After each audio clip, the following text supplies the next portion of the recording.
not sure this is the Aryan you expected to see today. Obviously, I got a lot of sunburn this summer, and it came with a lot of consequences. I didn't get skin cancer, but people just asked me directly, straight to my face, which part of India I am from. They don't even ask if I'm Indian. And I get really annoyed, you know. How dare they assume? For the record, I'm Indian.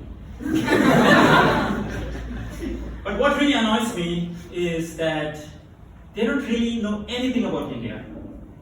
And those who do have probably been to Goa or Taj Mahal, and they just want to talk to me about their Indian experience. So I get really annoyed, and just to fuck with them, I ask them, hey, did you ask me because I look brown? Because this is just tan. And just to make a point, I show them the widest part of my body where the sun never shines. And I'll show it to you as well. Alright. Under my wristwatch. Ash told me it's not that kind of show. So I really anyway, I'm a tourist in Lisbon. I just arrived 2 days ago as a very regular tourist, and tomorrow I'm going to go back as a professional parkour athlete. Because of this, all the jumping on shit starts. Okay, so that was that. Anyway, but it's been a very interesting time for me in Lisbon. The short period I was here. The heat, thousands of sweaty people on the pavement and the street, the trash and the dog shit, made me very emotional. Took me back to my time in India. But that, I also remembered, that's why I left India. And then people talk. I mean, a lot of times I hear how this place, Lisbon, is really not friendly for disabled people. Like, this city was specifically designed to fuck with people on wheelchair and bikes. But I think what's less talked about is the chances of becoming disabled in Lisbon are also very bad. So the other day I just stepped out of my hotel, without my phone to aid me in navigation, because what better way to explore a city than getting lost in the city? And I got lost. In 5 minutes. I realized I got lost because I stepped on the same piece of dog shit twice. And it was the same piece of dog shit because the squishiness felt similar. That, and I recognized my 2 footprints. So the third time I came across that dog poop, I was prepared.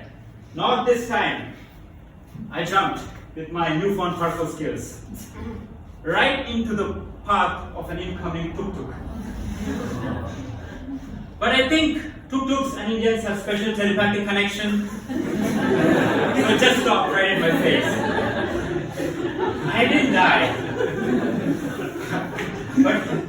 But what would have been more humiliating for me as an Indian would be to survive a tuk-tuk accident.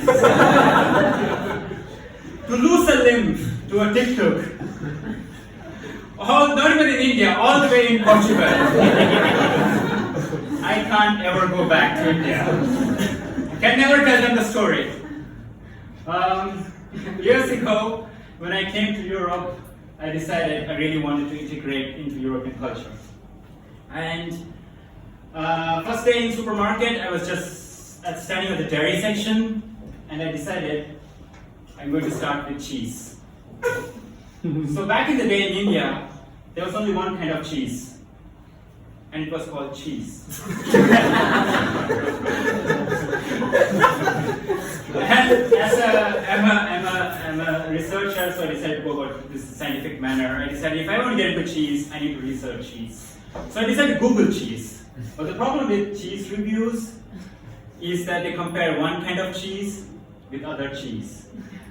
And if you have no reference for cheese, it doesn't make any sense. It's like comparing cats to dogs, but you haven't eaten either. So I decided to start. I randomly Googled and I found this cheese named Limburger. Any Germans here in the audience? Yeah, you guys know Limburger? No, actually. Okay, good. Good for you. It's like a super smelly cheese. I know you Portuguese people have a lot of smelly cheese around. But for those of you who don't know, it's like you puke into a bucket and seal it for a month, and then open it in your face. The Google review said the sweet undertone is a treasure if you can get past the smell. I was like, I'm Indian. I'm used to smells. How bad can it get? It did get that bad. But I persisted. I thought this was the cheese I need to master, like my gateway cheese to other cheese. And I kept recommending it to other people, especially Indians, that if you want to integrate European culture, you should start with Limburger. None of them are my friends now. Anyway, at some point, I went on a date with this Italian girl, and then the conversation shifted to cheese. She started talking to me about Brie, Gorgonzola, I can't remember, and I was like, what's she talking about? But being a man of culture, I asked her, what about Limburger? Thank you, that's the time.